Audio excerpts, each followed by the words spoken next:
এই বিষয়টাই ভাবো। তুমি বারবার বলছো যে এমন কি হয়েছিল কি হয়েছিল, তো কিছু না কিছু অবশ্যই হয়েছিল ওইখানে, কিন্তু আমার নাম দিয়েও বারবার টাকা নিয়েছে।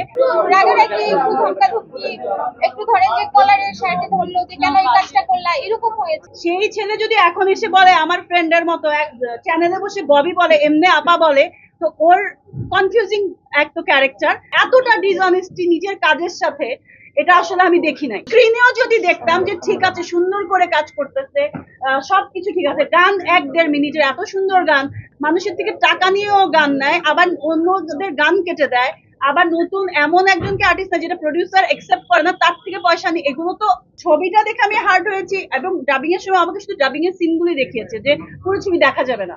এখন যদি আমার দোষ দেয়, আমাকে বলে প্রডিউসারের দোষ, তারা টাইমলি পয়সা দেয় না। প্রডিউসারকে বলে আমাকে ডেট নিয়েছে 15 থেকে 17 দিন, আমার শুট হয়েছে 6 দিন, কেন সেটা 6 দিনের শুট, তাহলে আমি কিভাবে টাইমলি না এসে এতগুলো শুট করলাম, আমি ফুল পেমেন্টই পাইনি।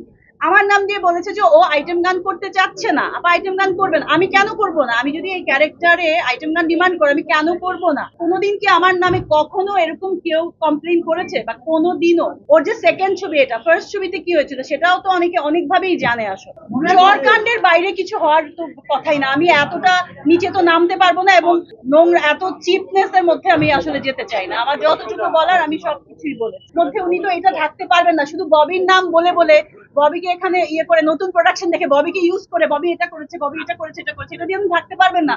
উনি থাকতে পারতেন, আমার মানে আমাকে এখানে মিস ইউজ করে, আমার নামে বদনাম করেও থাকতে পারতেন, যদি সিনেমাটা প্রপারলি বানাতেন।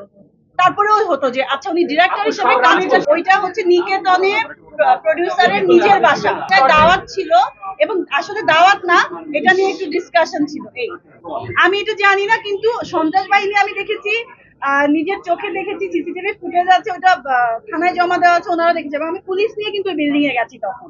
প্রোডাকশন হাউস, ওইটার সিইও আয়েশা সিদ্দিকী, উনি কথা বলে নিশু ভাইকে ওনার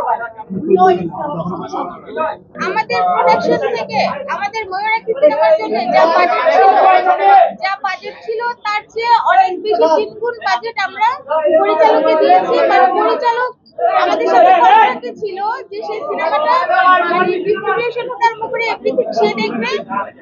আমাদেরকে সে হচ্ছে যে মানে এখানে ইনভলভ করে নাই সিনেমা মেকিং এ, বাট টাকাটা সে তুলে দিবে, এটা তার সাথে আমাদের কন্ট্রাক্ট ছিল। বাট সে আমাদের কাছ থেকে টাকা নিয়ে, যা কন্ট্রাক্ট ছিল তার চেয়ে 3 গুণ টাকা সে বেশি নিয়েছে। বাট সে না তো হচ্ছে যে সে কমিটমেন্ট ঠিক রেখেছে আমাদের সাথে, কোনো না সে আর্টিস্টদেরকে এবং কাউকে সে পেমেন্ট, আমি যা শুনেছি পরে যে সে পেমেন্ট ঠিক মতো ক্লিয়ার করে নাই।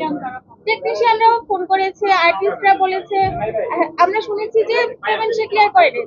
বাট আজ ইন্টারন্যাশনালের পক্ষ থেকে আমাদের পেমেন্ট অনেক বেশি ছিল, মানে যা তার সাথে কন্ট্রাক্ট ছিল তার চেয়ে অনেক। আমাদের পক্ষ থেকে আমরা হচ্ছে যে রাশিদ পলাশকে সমস্ত পেমেন্ট ক্লিয়ার করেছি।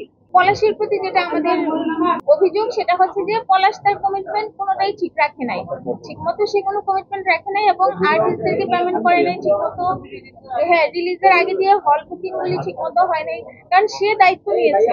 এবং ইভেন আমাদের যে প্রোডাকশন ম্যানেজার ছিল সেটাও সেই শুটিং এর শুরুতে বিগিনিং এ সে হচ্ছে যে আমাদের ম্যানেজারকে সে বাদ দিয়ে দিয়েছে। সে বলেছে যে ও থাকলে কাজ করবে না। একটা সিনেমা 3 বছর ধরে বানানো হয়েছে, হ্যাঁ সময়ের ব্যাপারটাও, সেই সময়ও আমাদের সাথে সেই কমিটমেন্ট ছিল যে আরো অনেক আগে সে হচ্ছে যে ইয়ে করবে, মেকিংটা সে কমপ্লিট করবে এবং রিলিজ করবে। 3 বার সে ডেট চেঞ্জ করছে, টাইম মতো রিলিজও করেনি, কাজ শেষ করেনি, এবং তার কমিটমেন্টেরও ঠিক ছিল না আর কি। আমরাও একটু রাখছিলাম, ববি রাখছিল, আমরা সবাই একটু রাখছিলাম, একটু তো দ্বন্দ্ব হয়েছে। আমার বাসাতে, কারণ আমাদের অফিসের কাজ করতেছি, তো এই জন্য মানে ওখানে বসার মতো হয়েছিল না, যার জন্য বাসায়, তো আমরা সবাই ছিলাম। তো তার মধ্যে থেকে ওনার পছন্দ আসলে কারোর সাথে কথা মিল ছিল না। সে একজনের কথা আরেকজনকে লাগায়, আমাদেরকে এসে বলবে যে ববির কারণে হচ্ছে না, ববিকে গিয়ে বলবে প্রডিউসারের কারণে হচ্ছে না। না, ওই জায়গায় তো সে কিছু বলতে পারে নাই, ওই জায়গায় আমাদের অভিযোগ ছিল, ওর তো কিছু বলার ছিল না, কারণ আমরা সবাই তখন সামনে, তখন তো সে আর একজনের কথা আরেকজনকে বলতে পারে না, তখন সে চুপ ছিল। বাট তখন অভিযোগগুলি আমাদের ছিল। আপু এরপরে কি চরকাণ্ডটা ঘটেছে?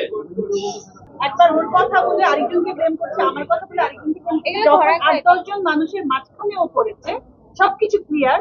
যেহেতু আমরা অনেকদিন ধরে একসাথে সবাই গেট টুগেদারটা হয় না, সুযোগ পেয়েছে 2-3 জন হয়েছে, বাট 8-10 জন হয় নাই। তো মাঝখানে ওর কি করার থাকবে আসলে তখন? একটু রাগারাগি, একটু ধমকাধমকি, একটু ধরেন যে কলারের শার্টে ধরলো যে কেন এই কাজটা করলা, এরকম হয়েছে আর কি। কলারটা কে ধরেছিল? চোরের reaction আসলে কি থাকে? ও তো তখন সবার কাছে অপরাধী, তাই না? কারণ সে তার কোনো কমিটমেন্ট ঠিক রাখেনি এবং 3 বছর ধরে ভুক্তভোগী আমরা, ওইখানে তার কি রিয়েকশন থাকবে?